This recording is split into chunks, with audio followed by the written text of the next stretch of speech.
शिरपूर तालुक्यातील बबळाज येथील गुजर कॉलनी परिसरातील रस्ते व ओपन प्लेसवर झालेल्या अतिक्रमणाबाबत मागील 5 वर्षापासून ग्रामपंचायतीकडून कोणतीही ठोस कारवाई करण्यात आली नसल्याने आणि वारंवार ग्रामपंचायत कार्यालय, तहसील कार्यालय, पंचायत समिती तसेच संबंधित शासकीय यंत्रणांकडे पाठपुरावा करून देखील कोणतीही कारवाई होत नसल्याने अखेर धुळे जिल्ह्याचे पालकमंत्री माननीय आमदार जयकुमार रावल यांच्या निवासस्थानी ठिय्या आंदोलन करण्याचा इशारा तक्रारदार प्रमोद प्रकाश राठोड राहणार गुजर कॉलनी बबळाज यांनी प्रसारमाध्यमांशी संवाद साधताना दिला आहे।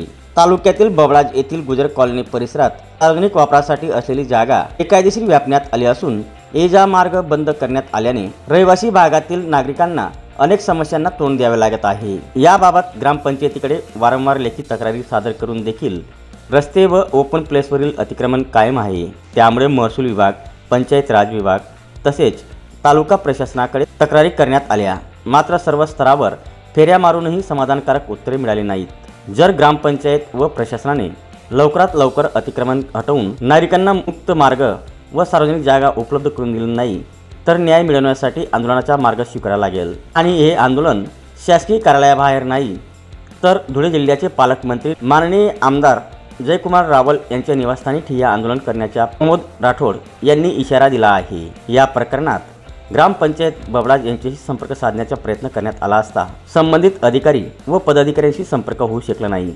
दरम्यान या प्रकरणी प्रशासन कोणती भूमिका घेते याकडे नागरिकांचे लक्ष लागले आहे।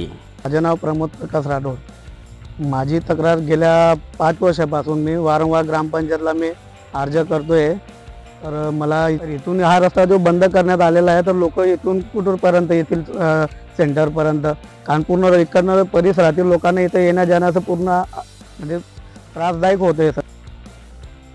जे समोरच्या पत्थरची जी शेड बनलेली हो रस्त्यामध्ये आहे तुमच्या? हो रस्त्यामध्ये हो हो हो।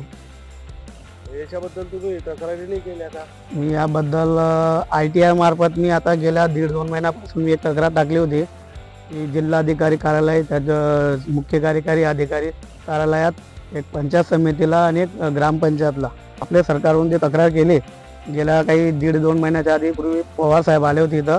त्यांनी हा रस्ता बघितला की खरोखर हा रस्ता इथं बंद करण्यात आलेला आहे। तर त्यावेळेस इथं उपस्थित सरपंच साहेब होते, ग्रामसेवक होते, काही पदाधिकारी लोक होते या कॉलनीचे। 9 मीटरचा रस्ता कुठे आहे? 9 मीटर रस्ता हा मध्यभागी आहे सर। त्यांच्या समोर की जो रस्ता दिलेला आहे हा जो 9 मीटर रस्ता आहे। मग आता तुम्ही पुढचा निर्णय काय घेतलेला आहे? पुढचा निर्णय असा घेतला साहेब की जे मी जेवढेही तक्रार केली याच्यावर प्रशासनाने कोणत्या प्रकारची दखल घेतलेली गेली नाही, तर याच्या पुढे मी डायरेक्ट धुळे जिल्ह्याचे जे पालकमंत्री यांच्या निवासस्थानी मी आंदोलन करेल। काय आंदोलन करणार? जोपर्यंत मला न्याय मिळत नाही तोपर्यंत, पूर्ण कॉलनीचा रस्ता मोकळा होत नाही तोपर्यंत, माझ्या स्वरूपाचे असेल तिथं डायरेक्ट मरण उपोषण करेल साहेब मी।